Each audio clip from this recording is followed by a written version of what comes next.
Hello friends, आज मैं आपके साथ एक और टॉपिक लेके आया हूँ और टॉपिक का नाम है ट्रेड डिस्काउंट। अब ये ट्रेड डिस्काउंट क्या होता है, छोटी सी वीडियो में आपके साथ डिस्कस करते हैं। शुरू करने से पहले बता दूं कि इस चैप्टर के सारे लिंक्स आपको इस वीडियो के डिस्क्रिप्शन में मिल जाएंगे। चलिए शुरू करते हैं। Trade discount is an allowance given by the seller to the buyer on catalogue price of goods. जो भी गुड्स का कैटलॉग में प्राइस है उसके ऊपर अगर सेलर कोई भी डिस्काउंट देता है, कोई भी अलाउंस दे देता है कि चलो इतनी छूट दे देते हैं, that is called trade discount. It is a reduction from the list price of goods। जो भी प्राइसेस लिस्टेड हैं उससे कम प्राइस चार्ज करना, उससे डिस्काउंट देना, that is called trade discount. It is granted by supplier on purchase of large quantity और due to trade practice. तो ये इस वजह से भी हो सकता है कि बायर काफी बड़ी क्वांटिटी खरीद रहा है सेलर से, और ये इसलिए भी हो सकता है कि ये एक प्रैक्टिस है कि भाई सारे डिस्काउंट दे रहे हैं तो भाई मैं भी डिस्काउंट दे देता हूँ। ठीक है, अब एग्जाम्पल है इसका कुछ। Suppose a sells 100 copies of a book at the list price of rupees 100 each subject to a trade discount of 20%। तो अगर 20% वो ट्रेड डिस्काउंट दे देता है कि भाई 100 रुपए की 100 कॉपीज हैं और 100 रुपये पर कॉपी है, तो इसमें ट्रेड डिस्काउंट 20% है। In this case the trade discount will be calculated as 100 copies at the rate of rupees 100 each will be charge 10,000। Total तो 10,000 हुआ, बट ट्रेड डिस्काउंट 20% दिया तो मतलब 2,000 की इसमें छूट दे दी, तो अमाउंट पेबल कितना रह गया? 8,000।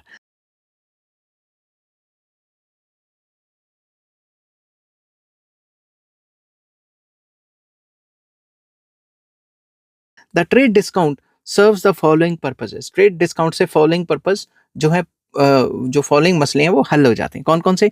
It ensures a profit margin to the retailers. Retailer ने भी तो कुछ प्रॉफिट कमाना है ना, ठीक है ना। रिटेलर, दुकानदार क्यों खरीदेगा जब उससे कुछ डिस्काउंट ही नहीं, ट्रेड डिस्काउंट ही नहीं मिल रहा।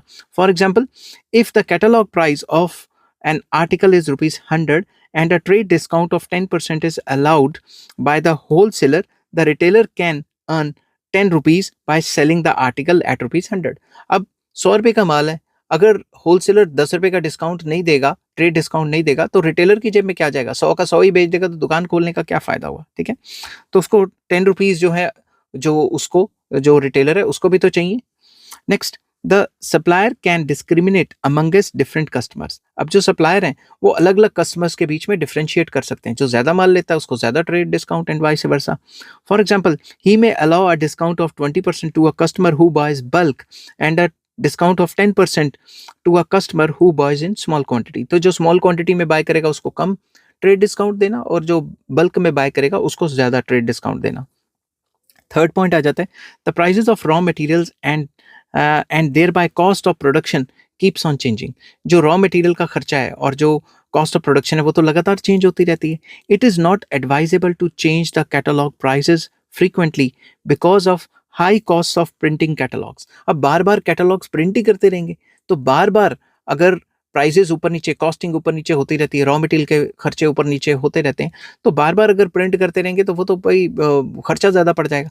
तो इससे तो अच्छा प्राइस एक बार फिक्स रख दो। अगर आपको सस्ता पड़ गया वो माल मार्केट में प्राइसेस के गिरने की वजह से, तो ट्रेड डिस्काउंट दे दो। ठीक है, अगर प्राइसेस बढ़ गए हैं तो ना दो डिस्काउंट।